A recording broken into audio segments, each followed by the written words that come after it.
नमस्कार दोस्तों, मैं चंद्रशेखर तिवारी और आप देख रहे हैं आपका अपना YouTube channel just chill entertainment. आज हम बात करेंगे दिल्ली के मुख्यमंत्री अरविंद केजरीवाल जी की। एक कहावत है कि इंसान चतुर हो सकता है और यदि किस्मत और बुद्धि साथ दे तो बहुत चतुर हो सकता है, लेकिन सबसे ज़्यादा चतुर नहीं हो सकता। यही बात अरविंद केजरीवाल जी पर भी लागू होती है, जो खुद को सबसे ज़्यादा चतुर समझने लगे थे, लेकिन वास्तव में ऐसा है नहीं। अरविंद केजरीवाल जी की चतुराई का पहला उदाहरण है अन्ना हजारे के भ्रष्टाचार विरोधी आंदोलन को अपने कब्जे में लेकर भ्रष्टाचार विरोधी आंदोलन का भारत में सबसे बड़ा चेहरा बन जाने का, जिसमें उन्होंने उस आंदोलन के जितने भी अन्य बड़े चेहरे थे उन सबको किनारे कर दिया था। दूसरा उदाहरण है अन्य राजनीतिक पार्टियों का विरोध करते करते स्वयं की एक राजनीतिक पार्टी का गठन करना, जिसका नाम उन्होंने आम आदमी पार्टी रखा, और स्वराज अभियान से जुड़े हुए सभी नामचीन चेहरों को पार्टी से बाहर करके पार्टी पर अपना एक छत्र राज कायम कर लिया और स्वयं पार्टी के सर्वेसर्वा बन बैठे। तीसरा उदाहरण है दिल्ली का मुख्यमंत्री होने के बावजूद एक भी मंत्रालय या विभाग की जिम्मेदारी अपने पास उन्होंने नहीं रखी, भले ही वह स्वयं आईआईटी के छात्र रहे हों, भारतीय प्रशासनिक सेवा सेवा के कर्मचारी रहे हों, लेकिन वो अपने ऊपर जिम्मेदारी कुछ नहीं रखना चाहते थे। उनका मुख्य मकसद था कि दिल्ली का मुख्यमंत्री पद की कुर्सी मिल जाए और उसके अलावा उसके बाद मैं अन्य राज्यों में अपनी आम आदमी पार्टी के पैर फैलाने में मैं अपना योजनागत रूप से कार्य करता रहूं। और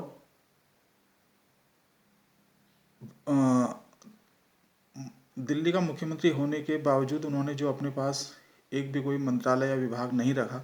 उसका मुख्य कारण यह था ताकि किसी भी प्रकार का कोई भ्रष्टाचार का मुद्दा सामने आने पर उन पर कोई आंच ना आए और पूरी जिम्मेदारी उस व्यक्ति के ऊपर आ जाए जिसके पास वह मंत्रालय है। अरविंद केजरीवाल जी की चतुराई का एक चौथा उदाहरण यह है कि प्रधानमंत्री नरेंद्र मोदी जी के ऊपर अपनी भड़ास निकालने और उनको कम पढ़ा लिखा और भ्रष्ट प्रधानमंत्री बताने के लिए एक सुरक्षित कवच के रूप में दिल्ली विधानसभा का चयन करने, क्योंकि विधानसभा के सदन के भीतर कही गई किसी भी बात पर मानहानि या अवमानना का कोई भी मामला न्यायिक प्रक्रिया के अंतर्गत नहीं लाया जा सकता। और जब अब दिल्ली की नई आबकारी के नीति के कारण हुए भ्रष्टाचार के छींटे जब उनके दामन पर भी लग रहे हैं, तो उसमें से अपना पल्ला झाड़ने का प्रयास कर रहे हैं। लेकिन अरविंद केजरीवाल जी यह भूल जाते हैं कि देश की संवैधानिक व्यवस्था के अनुसार कोई भी नई नीति बिना कैबिनेट की बैठक की सहमति से पास नहीं हो सकती, और मुख्यमंत्री का पद अरविंद केजरीवाल जी के पास होने के कारण उस कैबिनेट बैठक में लिए गए निर्णयों की जिम्मेदारी भी मुख्यमंत्री के ऊपर ही होती है।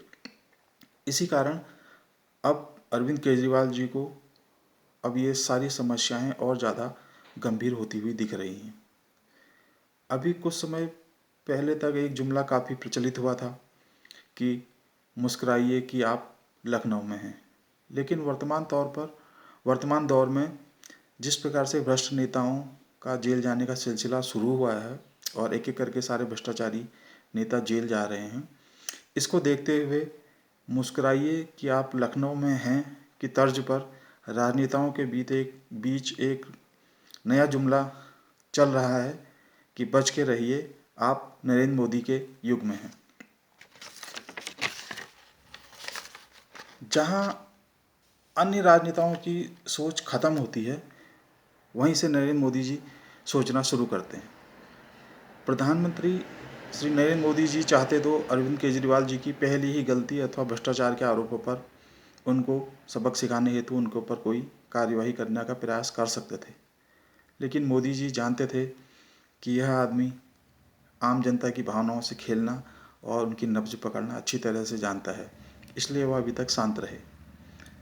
महाभारत का एक प्रसंग है कि जब शिशुपाल श्री कृष्ण को अपमानित करता है तो उसके 99 अपराधों तक श्री कृष्ण सिर्फ मुस्कुराकर शांत बने रहते हैं, लेकिन 100वां अपराध करते ही उनका सुदर्शन चक्र शिशुपाल का सिर काट देता है। उसी प्रकार जब अरविंद केजरीवाल जी जगह जगह पर सार्वजनिक रूप से नरेंद्र मोदी जी का अपमान कर रहे थे, कभी इनकी डिग्री को लेकर, कभी सांप्रदायिकता के नाम पर, कभी उनको भ्रष्टाचारी बताकर, लेकिन नरेंद्र मोदी जी शांत बने रहे, क्योंकि मोदी जी जानते थे कि शुरुआती भ्रष्टाचार के कुछ आरोपों पर यदि अरविंद केजरीवाल जी के ऊपर कार्यवाही की गई तो इसका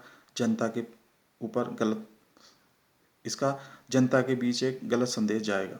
और जनता की सहानुभूति आम आदमी पार्टी के साथ जुड़ जाएगी। इसलिए अभी तक नरेंद्र मोदी जी सारी गतिविधियों पर नज़र रखकर उचित अवसर का इंतजार कर रहे थे, ताकि सारे घोटाले सामने आने के बाद जनता का भी अरविंद केजरीवाल के प्रति मोह भंग हो जाए और जनता को आम आदमी पार्टी से कोई सहानुभूति ना मिल पाए। किसी पुरानी फिल्म में एक डायलॉग था कि मज़े में आकर मौत को भूल जाना। बाकी आप सब लोग समझदार हैं, हर व्यक्ति इसका अपने अपने तरीके से अर्थ निकाल सकता है। आज के अंक में बस इतना ही। मिलते हैं फिर किसी नए मुद्दे पर अपनी राय रखने के लिए।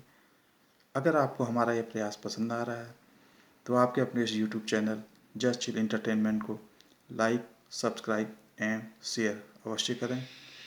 अपना और अपने परिवार का ख्याल रखिए और कीजिए जस्ट चिल। धन्यवाद।